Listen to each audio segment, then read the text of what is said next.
j'aimerais. L'organisatrice, oui, enfin grâce aussi aux artistes, parce que si j'étais toute seule, il n'y aurait pas grand-chose en fait. Et puis c'est la 5e édition. En fait, on avait fait ça au départ, c'était un pari entre copains, quoi, parce qu'il y a le noyau dur qui est là toujours. Et finalement, on a refait ça 4 ans de suite. Ensuite, on a laissé tomber 2 ans, et cette année, on a décidé de remonter ça grâce aux gens qui sont là.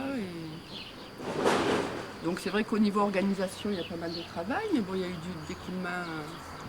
Et pour être référencé à Ardemais, c'est relativement complexe pour monter le dossier ou... Bah, c'est quand même pas mal, ça on l'a fait avec André, qui est là. Et c'est vrai qu'il y a un dossier quand même assez important à remplir, avec des dates limites. Et on a été dans les temps, hein, on a fait ça quand même rapidement, mais finalement ça s'est passé impeccable. On est passé dans les plaquettes, et puis voilà. On attend la subvention. On attend la subvention. Voilà. Et là, il faut programmer combien de mois à l'avance pour paraître dans l'Ardemais? Plusieurs mois, non? Le dossier, on l'a rempli. La date limite était le 19 février. Voilà, date limite 19 février. Donc avant, il faut contacter les artistes pour savoir s'ils sont d'accord ou pas, s'ils sont disponibles. Ils ont le planning favorable. Voilà, pour qu'on puisse donc donner une liste au conseil général, qui après nous fait passer dans les plaquettes. Et puis petit à petit, après on se retrouve, on passe des coups de fil, et puis on organise ça, tout ça petit à petit. Et là, il y a un nombre d'artistes qui, depuis le début, vient à Ardemais, à Moriès. Voilà, Monsieur Zamos, Cécile. Voilà, il y a eu aussi Françoise, c'est pas sa première expérience avec nous. Voilà, et puis après on a des petits nouveaux. Voilà, et ensuite nous avons eu la chance d'avoir aussi des musiciens, l'aide aussi de Monsieur Gégé, qui est là-bas, de la Fabrique Terrestre. Le président. Et puis, voilà, et puis Gilles aussi. C'est un nouveau aussi. C'est un nouveau Gilles, c'est un petit de cette jeune, année, quoi. Oui, qui vient Un tout jeune. Voilà. Un tout jeune qui vient d'arriver. Merci. Et le résultat pour le village, c'est quand même une belle dynamique et ça s'associe avec la fête qu'il y aura demain, quoi. Voilà, en général, ça se passe le même week-end. Et c'est vrai que les 2 années où on n'a pas donc, fait cet événement, il y a pas mal de gens justement qui nous posaient la question parce qu'ils l'attendent. Il y a quand même du monde dans les campagnes qui sont intéressés par tout ce qui est artistique finalement, malgré ce qu'on pourrait croire. Et donc c'est sympa. Justement, ça change des grandes villes et puis la gare s'y prête bien. Et puis il y a une bonne ambiance, quoi. Une bonne ambiance, voilà, des artistes sympas et c'est pour ça que ça se passe bien d'ailleurs. À chaque, c'est vrai, un peu à l'heure. C'est vrai qu'à chaque événement artistique en milieu rural, on reçoit souvent le commentaire classique. Ah, c'est difficile, ici les gens sont pas intéressés autant qu'ailleurs. Et pourtant, il y a des gens qui viennent à chaque fois. Mais là, il y a une demande qui se crée. Voilà, tout à fait. Ouais. C'est un nouveau concept, il faut persévérer. Voilà, c'est ce qu'on compte faire, de toute façon. Et c'est vrai que cette année, on a amené, d'habitude il y avait peinture, sculpture, et puis c'est vrai que cette année, on a amené le théâtre d'improvisation, la musique, le petit musée aussi. Donc, ça se diversifie, quoi. Voilà, et l'année prochaine, on aura aussi d'autres projets, je pense. Oui, il y a toujours eu des choses atypiques qui étaient très intéressantes. Voilà. Je me rappelle le monsieur qui faisait les trucs. Qui faisait les marrons. Sur les marrons, c'était pas mal. Qui n'a pas pu venir cette année parce qu'il a des problèmes de santé, oui. C'était vraiment très minutieux. Et puis une histoire derrière, des bagnards, avec... Chaque petit marron avec une vraie histoire derrière. Le centenaire du rail aussi. C'était quelque chose quand même. Là aussi, oui. Là, on a de belles photos. Hein. Oui. Ah, ouais.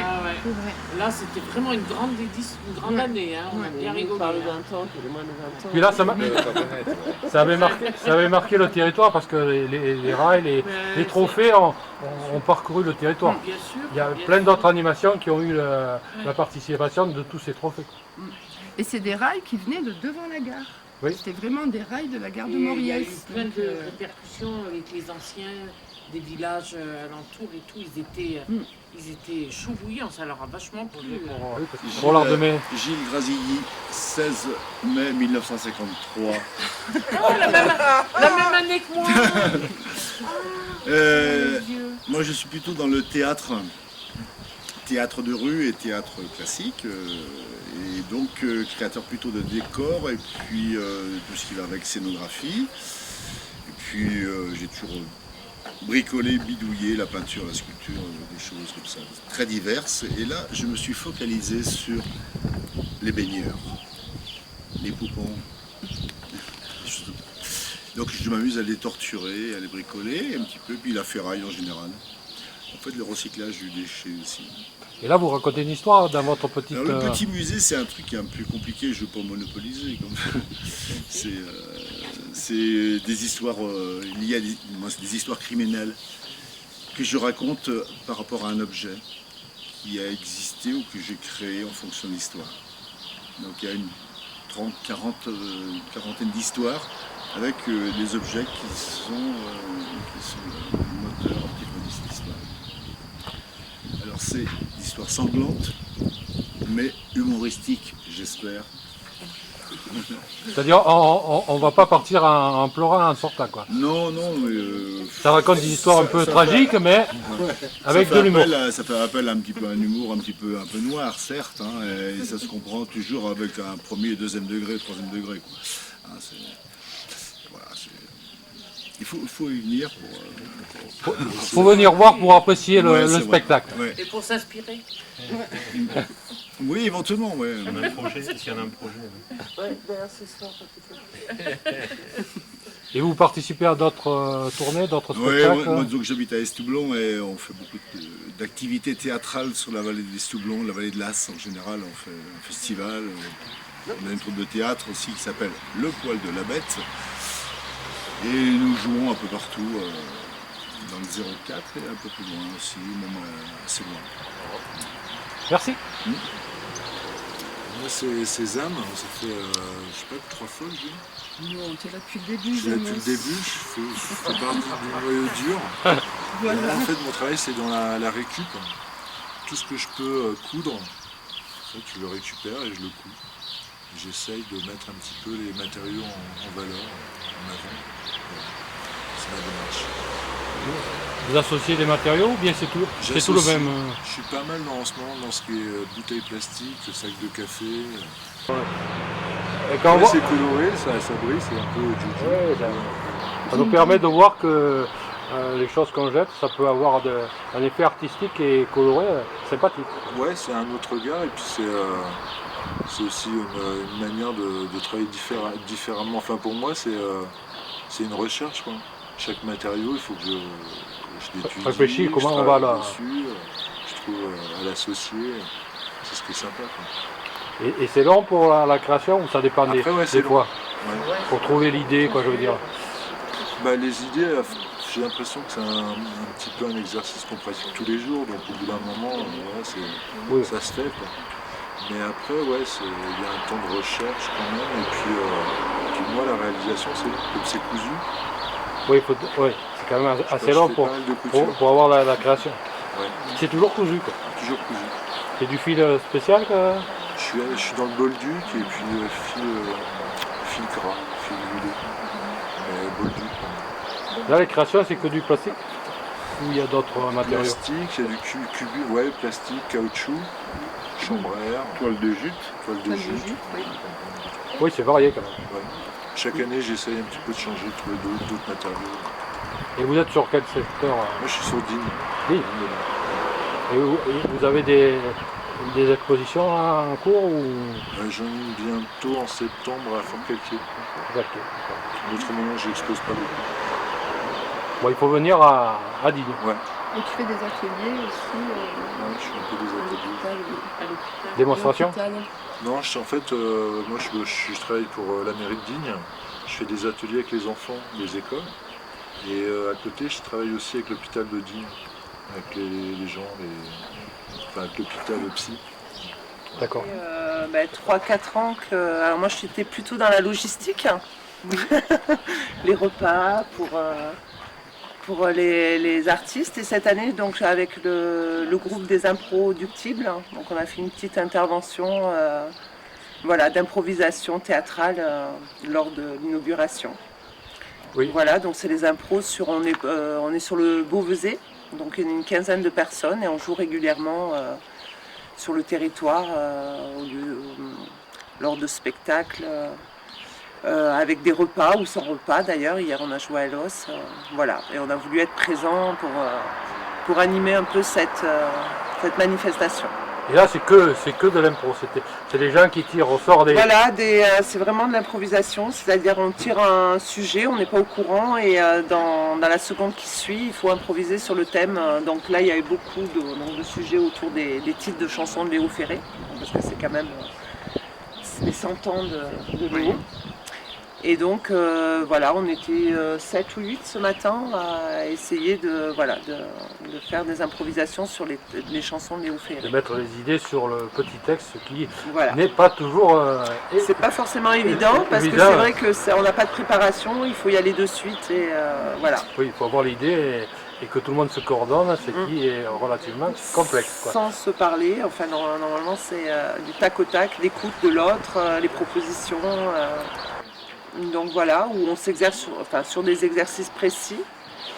Et là, on a joué à peu près tous les 2 mois, une fois tous les 2 mois, sur le territoire. Oui, il faut maintenir un peu la cadence. Après, voilà, il y a des exercices qu'on propose chaque fois dans chaque spectacle. Mais après, c'est chaque fois des thèmes que le public choisit. Donc, il faut réagir. Voilà. Il faut travailler la parole, la diction et l'imagination et surtout l'écoute. C'est un travail de l'écoute de chacun, oui, parce que chaque fois qu'il y a une proposition, je veux dire, il faut être à l'écoute de l'autre. Oui, pour interagir, pour pas qu'il y ait et l'enrichir. Ouais, il faut savoir, à chaque fois qu'il dit quelque chose, il faut que suite. Il faut surtout pas dire non, parce que sinon, si tout le monde dit non, il y a problème. Il y a un problème, donc voilà. Et puis on est vraiment des gens, ce que j'apprécie moi, c'est qu'on est complètement des gens différents, j'allais dire au niveau de l'âge, au niveau de nos horizons, et par contre il y a vraiment une cohésion, une osmose, une richesse justement de toutes ces différences. Et quand on est sur scène, on est... Vous faites plus qu'un, quoi. On a tout intérêt de faire plus qu'un. Ouais. Oui. Eh bien, c'est ça, je viens du Québec, maintenant je suis à Lens. Pour aujourd'hui, j'ai apporté, comme je suis multidisciplinaire, oui c'est ça, donc j'ai peinture à l'acrylique qui ont été réalisées au cours des 2 dernières années, 2015-2016, ainsi qu'un diptyque de grand format qui est montré pour la première fois, que j'ai fait spécialement pour l'occasion ici. Cette nuit. Dans les sculptures, ce sont des sculptures sur pierre stéatite, de même que j'ai 2 œuvres qui sont de technique mixte, donc une 2D, 2 dimensions, et l'autre en 3 dimensions. Et c'est à peu près, c'est ce que j'ai ici aujourd'hui. Et ça se passe bien dans le territoire. Tu as fait plusieurs expositions déjà, une à Lens il y a quelques mois. Là. Oui. Tu m'as dit que le résultat était relativement positif pour toi. Oui, ben justement, le contact avec les gens, c'est bien fait. Oui, c'était du 23 avril au 1er mai, dans le cadre de l'Art de mai aussi. Et je pense que ça a rencontré le mandat qui est visé par l'Art de mai, parce que les gens sont venus, et des gens qui ne sont pas initiés nécessairement à l'art contemporain, spécialement à l'art contemporain, et pour qui ça a été une découverte, mais pour qui c'était une belle opportunité justement de... C'est l'art qui venait à eux, donc c'était moins intimidant, ils étaient chez eux, oui. Et donc je crois que c'était une belle façon de les rendre plus à l'aise, et il y a eu un intérêt sincère. Il y a beaucoup de gens, la plupart des gens qui sont venus, ont fait le tour, se sont arrêtés à chaque œuvre, m'ont questionné personnellement sur la plupart des œuvres qui étaient montrées. Donc oui, ça a touché. Ils étaient très intéressés par ce qui était proposé. Oui. Oui, parce que ça donne de la visibilité. Voilà. Oui. Ça permet les journalistes peuvent venir faire des articles et montrer que les petits villages ont des choses à montrer aussi. Oui, voilà. oui. À Lens, on est 2. On est deux ici là, à l'Ardemais. Deux artistes. D'Alons, oui. Oui, elle n'est pas là. Il y a Nanou qui n'est pas là. ouais. Ouais. Qui est une artiste locale qui a toujours habité à Lons. plus ou moins. Oui. Nathalie Martin. Est-ce qu'on a tout dit? Est-ce qu'il y aura d'autres expositions de prévues pour les semaines, les mois à venir? Oui, ma prochaine exposition personnelle s'intitule Point de rupture et elle va être présentée à Digne-les-Bains Dis-les bien. du 14 au 28 août. D'accord. De Digne. Digne, d'accord. On est un duo. Alors on avait trouvé un nom, mais on va finalement reprendre nos noms. Donc moi c'est Odile Frison et Alain Vitier derrière moi. Et on est venu invité par Cécile Nicolino, l'artiste qui est là derrière. Et voilà, elle nous a dit ce serait quand même bien que pour Ferré, il y ait de la chanson aussi. Donc on a travaillé très vite des chansons de Ferré, surtout Alain.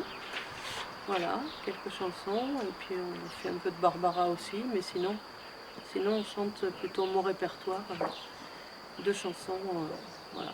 Donc, 2 qu'on n'a pas encore entendu, qu'on entendra ce soir peut-être. Vous vous Voilà. occupez de l'animation pour toute la journée, quoi. Voilà. Et demain aussi. Voilà. C'était pour Amnesty International le 29 septembre, des chansons, des reprises aussi. Et puis mon répertoire en janvier, on a le temps de se préparer. En janvier, pas trop, oui, parce qu'il faudrait qu'on commence. Mais en janvier 2017, on va chanter au Centre culturel René Char mon répertoire de chansons, nouvelles chansons. Chanson personnelle. Voilà. Le pianiste. Alors justement, la pianiste Cybercase Emmanuel, donc j'habite à Vergance. Je suis né le 30 juillet 1968. Je suis peintre autodidacte, donc je peins sur acrylique. Voilà, j'ai été musicien pendant 23 ans et j'ai laissé tomber un peu la musique en moitié pour la peinture. Voilà, donc après les idées, ce que je pose sur mes toiles, on m'a offert une boîte de peinture en l'an 2000 et je ne savais pas quoi en faire, donc j'ai recyclé. On va en faire une boîte de tubes. Je me suis dit, il va falloir en faire quelque chose, donc j'ai jeté ça sur une toile et puis c'est parti. L'art s'est invité Voilà. à Vergos. Voilà, je suis passé d'une galère à une autre galère. J'ai mis quand même quelques bases de piano et on entend beaucoup de choses. En peinture, si on ne veut pas regarder, on ne regarde pas. Ouais, Donc c'est j'essaie ça. de ne pas m'en inspirer, de ne pas aller voir trop, même si je connais, que je vais voir des galeries et tout ça. Voilà, je ne suis pas de ça, quoi. Les gens font ce qu'ils font, moi je fais ce que je fais, mais il faut pas. J'évite toute inspiration, j'essaie d'éviter. En musique, c'est difficile. C'est difficile en quelque chose sur des choses Oui. reconnues facilement. Là, c'est que de. Vous avez jamais pris de cours de dessin, quoi. Si, j'ai fait 1 an et demi de cours de dessin quand j'avais 12 ans à la Villature à Nice. Après, j'ai fait des études en collaborateur d'architecte. Voilà, c'est pas pareil, c'est le dessin, les cotes, etc. Voilà. Donc j'ai passé mon brevet de technicien, collaborateur d'architecte. Et voilà, je suis devenu donc musicien et peintre. Comme quoi les études. Ça peut... Voilà. Et là, vous exposez, vous avez un endroit pour exposer à Vergos ou Oui, à la maison. Sinon, j'expose au Chamat, donc qui est le restaurant. Le restaurant du... Le restaurant de Vergon. Sinon, j'expose à Beauvaisis là, du 7 août au 15 août. La fête de la lavande, c'est le 24 juillet à Beauvaisis, dans la salle de Saint-Joseph. Voilà. C'est très sympa, j'ai exposé l'année dernière là-bas, c'est très bien, une petite salle d'été là, c'est bien. Je compte exposer en type bientôt aux anciens bains-douches, qui vont s'appeler les arcades maintenant. Donc à chaque fois, tous les 2 mois, il faut envoyer un dossier et jusqu'au jour où ça va être accepté et que je vais pouvoir exposer mes toiles là-bas. Voilà. J'ai exposé l'année dernière là-bas sur le port. Et pour arriver à trouver des endroits où exposer, c'est compliqué. Hein. Difficile. Faut Les beaucoup galeries de... ne veulent pas d'amateurs et une fois qu'on est connu, on vous arrange, quoi. C'est le problème. Voilà. C'est la problématique actuelle, c'est... Voilà, c'est comme quand on cherche du boulot, qu'on n'a pas d'expérience, on vous demande d'expérience et il faut bien commencer à un moment donné. Eh oui. Voilà. Je suis une vétérane de l'art de Maurienne. C'est une vétérane tout court. Voilà, moi je suis peintre et graveur. Que dire je fais beaucoup plus de gravure que de peinture à l'heure actuelle parce que j'aime beaucoup le travail de la gravure. Parce que c'est un peu un monde à l'infini, puisque la gravure se nourrit du fond et donc on peut travailler en surimpression sur la peinture. En fait, je fais de la peinture et de la gravure en même temps. Et voilà, c'est une technique qui me tient à cœur depuis très longtemps.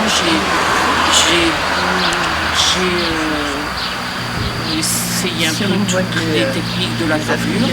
Et là, depuis 2 ans, je travaille sur la gomme japonaise, qui est un médium très intéressant parce qu'il est tendre, comme sur le bois, c'est la gravure en creux, une taille d'épargne, et c'est très très intéressant parce qu'on peut allier la peinture et la gravure. Et puis en plus, ça me permet de réaliser des œuvres aussi de petite taille. Quand je fais de la peinture, je travaille sur des grands formats. C'est pas accessible à tout le monde. Ensuite, depuis quelques années, vu la difficulté économique ambiante, je suis quand même très attachée au fait que ça reste accessible à tout le monde. Je suis très contre la peinture de galerie qui est très élitiste et donc moi je suis une prolétaire de la gravure. Voilà. J'ai fait partie de ce projet qui a été très très agréable, qui a été proposé par Agriculture. Agriculture Fabrice de Pérez. Donc a convoqué 2 artistes graveurs, Camille Damon d'Anote avec la gravure sur bois et moi avec la gravure sur gomme japonaise. Donc on a effectué avec les élèves du collège de Saint-André de Castellane ces travaux qu'on peut voir, c'est-à-dire que pour la première fois ils se sont trouvés confrontés avec des instruments et une technique qu'ils connaissaient absolument pas.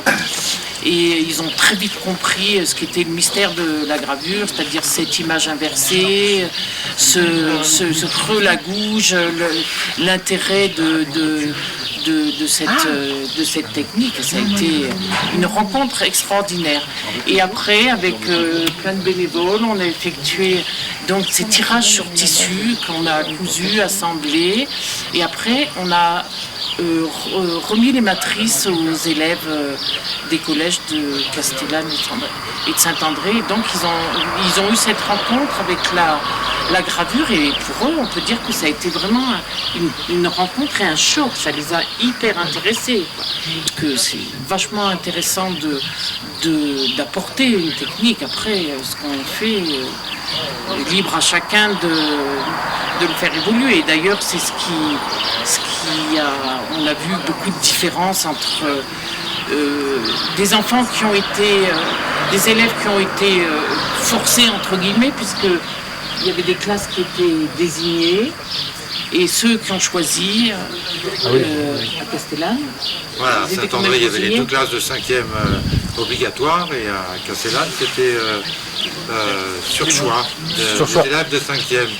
Il y a des élèves de 3e et je crois une de 4e qui s'est glissée un peu. S'il vous plaît, je pourrais faire un message, voilà. Ce qui est intéressant, c'est au-delà de la technique, qui est simplement une discussion autour et une mise en pratique d'une technique, c'est que, en particulier à Castellane, on a été invité et convoqué par le prof d'art plastique qui avait une démarche assez particulière, c'est-à-dire qu'il a voulu faire passer tout le collège pour que, au-delà de la technique de la gravure, les 2 artistes qui étaient invités expliquent leur cheminement et leur investissement dans la peinture. Et donc on a apporté des peintures. Moi j'ai apporté surtout des peintures. Camille aussi, elle a une démarche tout à fait différente. Et c'était ça surtout qui était intéressant. Les élèves étaient scotchés par ça, c'est-à-dire qu'on partait d'une technique commune quasiment, et avec 2 cheminements très différents. On leur a expliqué, c'est pas qu'on leur a expliqué, on n'a rien expliqué, on a décrit ce qu'on pouvait ressentir et ce qui nous motivait et pourquoi on présentait des travaux si différents et qu'en fait on était les mêmes, c'est-à-dire des gens simplement émus par le biais de techniques, parce qu'on voulait montrer. Et ça les a vachement intéressés. En plus, ils avaient un travail très sérieux à rendre là-dessus. Ils avaient une grande réflexion à faire sur ce qu'ils avaient pu comprendre du cheminement de 2 artistes. De la rencontre avec les artistes. Voilà, ça c'était vraiment intéressant. Et en fait, la réalisation est quand même très intéressante aussi, parce qu'elle montre la diversité. Parce que le thème, ce qu'on a dit, le thème c'était le bestiaire, un bestiaire imaginaire. Et au début, il y avait tous les élèves qui étaient assez bloqués par la conformité je sais pas comment dire, un animal, imaginaire, ils ne savaient plus trop ce que ça veut dire en maternelle, on sait encore ce que ça veut dire, mais arrivé en 5e, en 3e, imaginaire, oui, ça les faisait ricaner, voilà. Et tout à coup, ils se sont projetés dans quelque chose qui apportait beaucoup de liberté. Et c'était vraiment bien. J'habite au Bon et j'ai découvert la gravure en même temps que Cécile au Beaux-Arts à Dean. On a débuté ensemble. Début d'une amitié humaine, artistique et voilà. Donc quand il est possible de venir, ensuite j'ai rencontré Fabienne, je suis venue une première année ici et bon, c'est toujours un plaisir de venir là.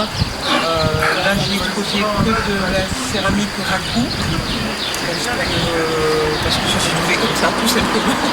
Et puisque tu es pluridisciplinaire aussi. Voilà, je continue un petit peu à faire de la gravure, des collages, mais voilà. C'est pas mon métier, c'est le plaisir. C'est une passion, c'est plus encore plus que le plaisir, c'est vraiment une passion. Après, voilà, d'expo en expo, j'ai réussi à acheter comme matériel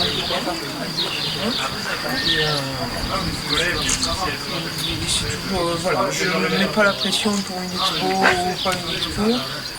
Quand c'est prêt, c'est bien. Ouais.